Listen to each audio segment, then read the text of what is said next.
حضرت معاویہ رضی اللہ تعالیٰ عنہ نے سعد ابن ابی وقاص کو اس بات کے اوپر مجبور کیا کہ وہ حضرت علی کے اوپر سب و شتم کریں، تو انہوں نے صاف انکار کر دیا. اور باقاعدہ وہابیوں کے امام ابن تیمیہ نے مانا ہے منہاج السنہ کے اندر کہ یہ سب و شتم کا ہی حکم دے رہے تھے امیر شام.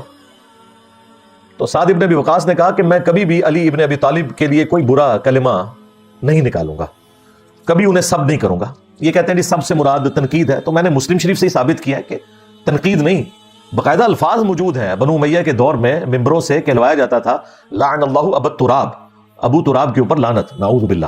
6229 نمبر حدیث ہے، غدیر خم قرآن اور اہل البیت والی جو حدیث ہے اس سے اگلی حدیث ہے یہ. لہٰذا بنو امیہ کے لوگ جب سب کا ذکر کریں تو اس سے مراد لعنت ہی ہے، اور بنو امیہ کے لوگ جب ابو تراب ذکر کریں تو وہ تحقیر سے ہی کہا کرتے تھے. تو انہوں نے کہا کہ کون سی چیز تمہیں مانے ہے کہ تم ابو تراب کے اوپر سب نہیں کرتے؟ انہوں نے کہا کہ میں نے علی ابن ابی طالب کے بارے میں رسول اللہ سے خود 3 ایسی باتیں سنی ہیں کہ ان میں سے مجھے ایک بھی مل جاتی تو میرے لیے سرخ اونٹوں سے بہتر تھا. یہ کون کہہ رہا ہے؟ سعد ابن ابی وقاص جو نبی علیہ السلام کے ماموں ہیں، اور بخاری مسلم میں الفاظ ہیں، خود مولا علی روایت کر رہے ہیں کہ میں نے خود نبی علیہ السلام سے غزوہ بدر اور احد کے موقع کے اوپر یہ سنا تھا کہ سعد اللہ کی راہ میں تیر چلا، میرے ماں باپ تجھ پہ قربان. یعنی اتنی بڑی ہستی، اور 10 صحابہ جنہیں جنت کی بشارت ملی ان میں سے ایک ہیں. اور قادسیہ کے ونر، جنگ قادسیہ میں جب پرشین امپائر گرائی گئی تو مسلمانوں کی طرف سے جو سپہ سالار تھے، چیف تھے، حضرت عمر نے جن کو بنا کے بھیجا وہ سعد ابن ابی وقاص. اور وہ یہ کہہ رہے ہیں کہ مجھے حضرت علی والی ایک فضیلت بھی مل جائے تو وہی میرے لیے کافی ہے. تو انہوں نے پھر حضرت علی کے 3 فضائل گنوائے. پہلا انہوں نے کہا کہ نبی علیہ السلام نے غزوہ خیبر کے موقع پہ فرمایا تھا کہ کل میں اس شخص کے ہاتھ میں جھنڈا دوں گا جو اللہ اور اس کے رسول سے محبت کرتا ہے، اور اس سے بڑھ کر اللہ اور اس کا رسول اس سے محبت کرتے ہیں. تو وہ کہتے ہیں کہ ہم پوری رات سوئے نہیں اس انتظار میں کہ وہ خوش نصیب کون ہوگا، اور صبح کے وقت مولا علی کو نبی علیہ السلام نے بلا کر خیبر کے لیے روانہ کیا اور اللہ تعالیٰ نے فتح دی. یہ حدیث بخاری میں بھی تفصیل کے ساتھ موجود ہے، بلکہ مسلم میں تو یہاں تک الفاظ ہیں کہ حضرت عمر کہتے ہیں اس سے پہلے مجھے کبھی بھی کسی جنگ میں سپہ سالاری کا شوق نہیں ہوا تھا سوائے اس جنگ کے. میری خواہش تھی کہ خیبر کے موقع پر اللہ کے نبی علیہ السلام مجھے وہ جھنڈا دے دیتے. پھر انہوں نے کہا معاویہ سن دوسری فضیلت، غزوہ تبوک کے موقع پر جب نبی علیہ السلام رومن امپائر کے خلاف لڑنے کے لیے گئے تو آپ نے مدینہ شریف میں حضرت علی کو اپنا نائب چھوڑا بچوں اور عورتوں کے اوپر. تو حضرت علی رو پڑے. تو نبی علیہ السلام نے انہیں تسلی دیتے ہوئے فرمایا کہ علی کیا تم اس بات پر راضی نہیں ہو کہ تمہاری میرے ساتھ وہی نسبت ہے جو ہارون کی موسیٰ کے ساتھ، مگر میرے بعد کوئی نبی نہیں. اور یہ حدیث بخاری میں بھی موجود ہے اتنا حصہ. اس پہ میں نے ورڈکٹ دی تھی کہ اگر کوئی امتی نبی ہونے کا حقدار تھا نا تو وہ مولا علی تھے. اور نبی علیہ السلام انہیں بھی کہہ رہے ہیں کہ تمہاری نسبت تو وہی ہے جو ایک نبی کی دوسرے نبی کے ساتھ ہے، یعنی ہارون کی موسیٰ کے ساتھ. یہی نسبت تمہاری میرے ساتھ ہے، لیکن میرے بعد کوئی نبی نہیں. تو اگر مولا علی نبی نہیں ہے نا تو غلام احمد قادیانی دجال تشیعی کوئی نہیں. ہاں سیدھی سی بات ہے. یہ ختم نبوت کے اوپر پہرا دینے والی حدیث ہے.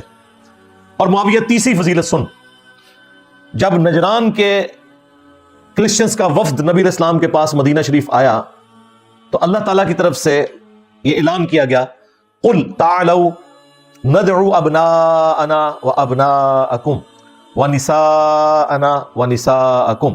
اے نبی سے کہو کہ آ جاؤ، تم بھی اپنے بیٹوں کو لے آؤ، ہم بھی اپنے بیٹوں کو لے آتے ہیں. تم بھی اپنی عورتوں کو لے آؤ، ہم بھی اپنی عورتوں کو لے آتے ہیں. تم خود آ جاؤ، ہم بھی خود آ جاتے ہیں. اور پھر اوپن میدان میں اللہ کے حضور گڑ گڑا کر دعا کرتے ہیں کہ جھوٹوں پر اللہ کی لعنت. یعنی مباہلے کی آفر کی گئی. تو مسلم شریف کے الفاظ ہیں، سعد ابن ابی وقاص کہتے ہیں کہ اللہ کے محبوب صلی اللہ علیہ وآلہ وسلم اپنے ساتھ سیدنا علی، حسن، حسین اور فاطمہ علیہ السلام اجمعین کو لے کر آئے اور کہا اللہم ہؤلاء اہل بیتی، اے اللہ یہ میرے اہل البیت ہیں. حالانکہ نبی علیہ السلام کی 9 بیویاں موجود تھیں اس وقت، کسی بیوی کو اپنے ساتھ نہیں لے کے گئے. حضرت علی، حسن، حسین اور سیدہ فاطمہ کو لے کے گئے. باقی جو 3 بیٹیاں تھیں وہ فوت ہو چکی تھیں، اس لیے ان کو ساتھ نہیں لے کے گئے. اور کہا کہ یہ میرے اہل البیت ہیں. نبی علیہ السلام کی بیویاں بھی اہل البیت ہیں آنری طور پر. کیونکہ وہ نبی علیہ السلام کے عقد میں ہے. لیکن یہ جو اہل البیت ہیں یہ نبی علیہ السلام کے خون اور دودھ کے رشتے کے اعتبار سے اہل البیت ہیں. یہ اصل اہل البیت ہیں. لوگ کہتے ہیں اصل وہ ہیں، نہیں، اصل نہیں وہ. ہاں، یہ ذہن میں رکھیے گا. مسلم شریف میں زید ابن ارقم کی جو غدیر خون کی حدیث ہے قرآن اور اہل البیت والی، اس میں زید ابن ارقم کے الفاظ ہیں کہ بیوی کس طرح اہل البیت ہو سکتی ہے. وہ صرف اس وقت تک اہل البیت ہے جب تک خامند کے عقد میں ہے. جب خامند طلاق دے دے تو وہ اپنے باپ کے گھر واپس چلی جاتی ہے. اگرچہ حضور نے کسی بیوی کو طلاق نہیں دی، لیکن زید ابن ارقم کہہ رہے تھے کہ بیویاں تو بعد میں اہل البیت میں شامل ہوئی ہیں نا، شادی سے پہلے تو کوئی بھی بیوی اہل البیت نہیں تھی. اور ہے اس وجہ سے کہ حضور نے اپنے ساتھ رکھا، اگر آپ چھوڑ دیتے تو اہل البیت نہ ہوتی. لیکن جو نبی الاسلام کے خون کے اور دودھ کے رشتے کے لوگ ہیں وہ آپ کے اہل البیت ہیں. پھر پوچھا کون سے، تو فرمایا آل علی، آل عقیل، آل جعفر، آل عباس. تو یہ زید ابن ارقم نے جو اس حدیث کے راوی ہیں انہوں نے یہ بیان کیا صحیح مسلم کے اندر. خیر وہ حدیث پھر 3 فضائل جب سنائے تو مسلم شریف میں تو حدیث یہیں پہ مکمل ہو جاتی ہے. 100% اسی سند کے ساتھ یہ حدیث سنن نسائی الکبریٰ کے اندر موجود ہے، خصائص علی والے چیپٹر میں.